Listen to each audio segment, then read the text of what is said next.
Katika historia ya soka la Ufaransa, Dembele amekuwa mchezaji wa 6 kutoa tuzo ya Ballon d'Or. Mwaka 1958 tuzo hiyo ilichukuliwa na Raymond Kopa, na mwaka 1983 na mwaka 1984 hadi mwaka 1985 tuzo hiyo ilichukuliwa na Michael Platini, na mwaka 1991 tuzo hiyo iliweza kuchukuliwa na Jean-Pierre Papin, na msimu wa mwaka 1998 Zinedine Zidane aliweza kutoa tuzo hiyo. Msimu wa mwaka 2022 tuzo hiyo iliweza kuchukuliwa na Karim Benzema, na msimu wa mwaka 2025 akaweza kutoa Ousmane Dembele. Usiku wa ugawaji wa tuzo, kijana mwenye umri wa miaka 28 aliangua kilio na majonzi. Si yeye tu bali mama yake pia. Huzuni ilimtanda baada ya furaha kumzidia. Hisia zilikuwa za hali ya juu kiasi kilichopelekea kumwaga chozi mbele ya maelfu ya watu baada ya mwanaye kutawazwa kuwa mshindi wa tuzo ya Ballon d'Or kwa mwaka wa 2025. Tuzo hiyo msimu uliopita ilikwenda kwa Rodrigo Hernandez, mchezaji wa Manchester City na mzaliwa wa Uhispania.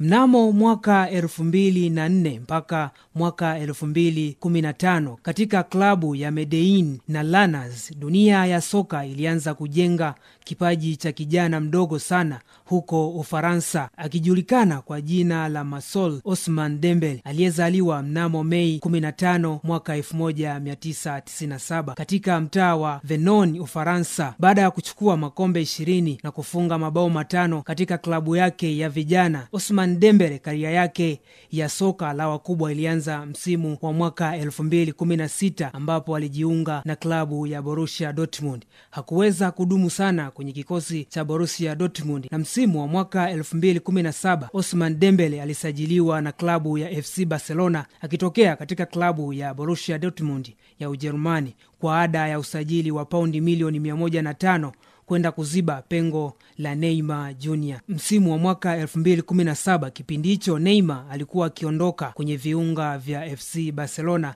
na kwenda kujiunga na viunga vya PSG kwa ada ya paundi milioni 200. Usajili wake ulivunja rekodi ya dunia hadi hivi sasa.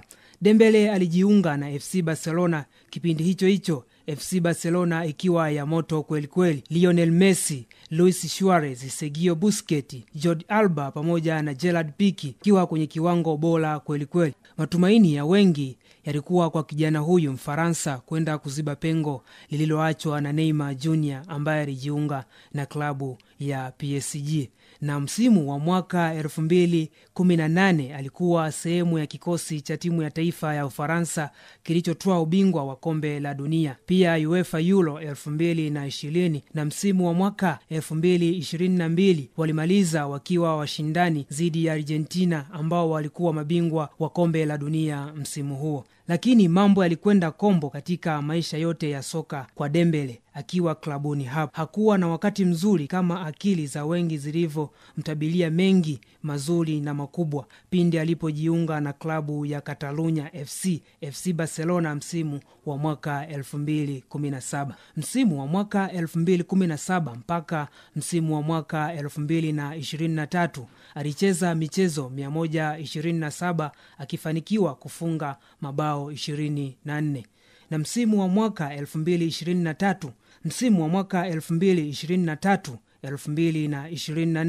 Dembele alirejea Ufaransa akasaini katika klabu ya PSG kwa ada ya usajili wa paundi milioni 50.4, na msimu wa kwanza wa mwaka 2024-2025 alipata wakati mzuri na nyota yake iliweza kuwaka kweli kweli. Msimu huo alicheza michezo 49 akisaidia kupatikana kwa mabao 33 na pasi za usaidizi 15, na msimu huo PSG walifanikiwa kutwaa treble, yani vikombe vikubwa vitatu. Nazungumzia kombe la UEFA Champions League, kombe la Ligue French Ligue Ligue 1 na kombe la French Super Cup. Pia Dembele akaibuka mchezaji bora wa ligi kuu ya Ufaransa. Kuacha hiyo, Dembele alitunukiwa tuzo ya mchezaji bora wa UEFA kwa msimu wa mwaka 2024-2025. Na mwisho Dembele akaweza kutawazwa kuwa mshindi wa tuzo ya Ballon d'Or kwa msimu wa mwaka 2025, huku mshindani wake mkubwa alopewa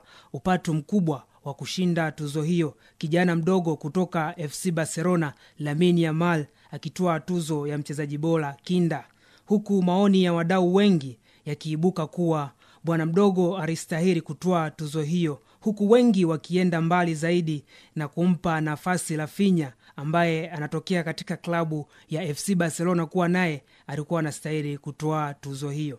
Usiku huo PSG ikaibuka timu bora ya mwaka na kocha wao mkuu Luis Enrique akiwa kocha bora wa dunia, bila kusahau golikipa anayekipiga katika klabu ya Manchester City Donnarumma akachukua tuzo ya golikipa bora wa dunia kwa msimu wa mwaka 2025. Mwisho wa makala hii imesomwa nami Gerard Isaac Majaliwa wa Fry Sport TV.